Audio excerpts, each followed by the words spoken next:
Assalamualaikum warahmatullahi wabarakatuh. Nama saya Cut Ulia Umamah, NIM 180210009. Video ini untuk menyelesaikan tugas mata kuliah dasar-dasar neurologi.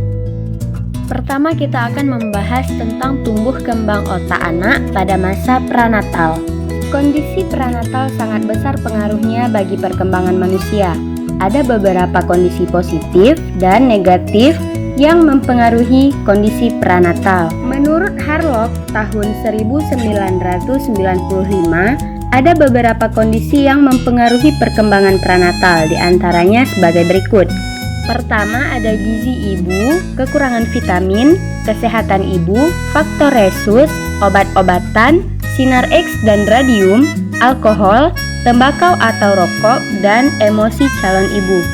Selanjutnya, tumbuh kembang otak anak pada masa postnatal. Ada beberapa faktor yang mempengaruhi tumbuh kembang otak anak pada masa postnatal, diantaranya sebagai berikut. Yang pertama, lingkungan biologis, yaitu jenis kelamin, umur, gizi, dan hormon. Kedua, faktor fisik, yaitu cuaca, musim, keadaan geografis suatu daerah, dan radiasi.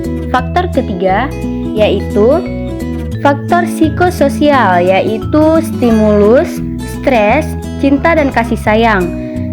Yang terakhir, faktor keluarga, yaitu pekerjaan atau pendapatan orang tua dan pendidikan orang tua.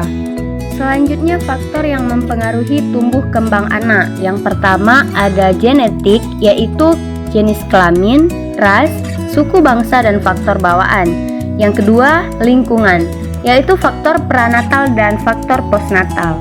Kemudian, peran sistem saraf dalam proses pembelajaran PAUD, yaitu yang pertama sistem saraf manusia, diantaranya ada fungsi sensorik, integratif, dan motorik.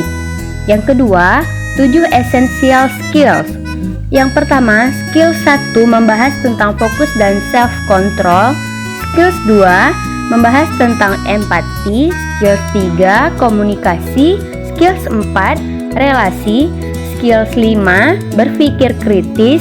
Skills 6 tantangan. Dan skills 7 memiliki inisiatif dalam belajar.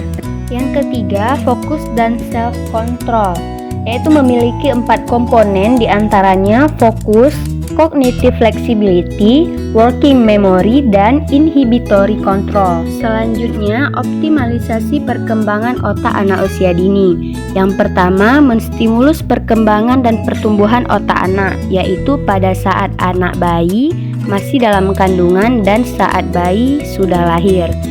Yang kedua, gizi untuk tumbuh kembang otak anak. Kemudian ada faktor yang mempengaruhi perkembangan otak anak pada masa golden age, yaitu ada faktor genetik, faktor lingkungan pranatal, faktor lingkungan postnatal, faktor biologis, faktor fisik, faktor psikososial, dan faktor keluarga. Selanjutnya kita akan membahas tentang kelainan sistem saraf yang dapat mempengaruhi proses belajar, diantaranya sebagai berikut. Yang pertama, cerebral palsy.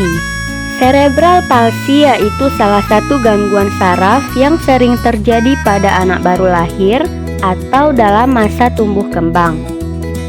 Cerebral palsy adalah gangguan saraf yang disebabkan karena gangguan pada otak dan berakibatkan pada gangguan gerakan dan koordinasi otak pada anak. Yang kedua, sindrom Asperger. Sindrom Asperger yaitu gangguan neurologis atau sistem saraf yang tergolong ke dalam gangguan spektrum autisme, atau yang lebih dikenal dengan penyakit autis. Penyakit ini merupakan gangguan pada sistem saraf yang dapat mempengaruhi kemampuan dalam berinteraksi dengan orang lain. Yang ketiga ada epilepsi. Epilepsi yaitu gangguan pada saraf pusat.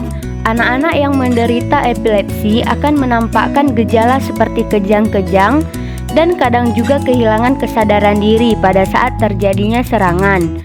Jika tidak diobati, kondisi ini akan mempengaruhi perkembangan dan kemampuan belajarnya. Sekian penjelasan dari saya. Terima kasih. Wassalamualaikum warahmatullahi wabarakatuh.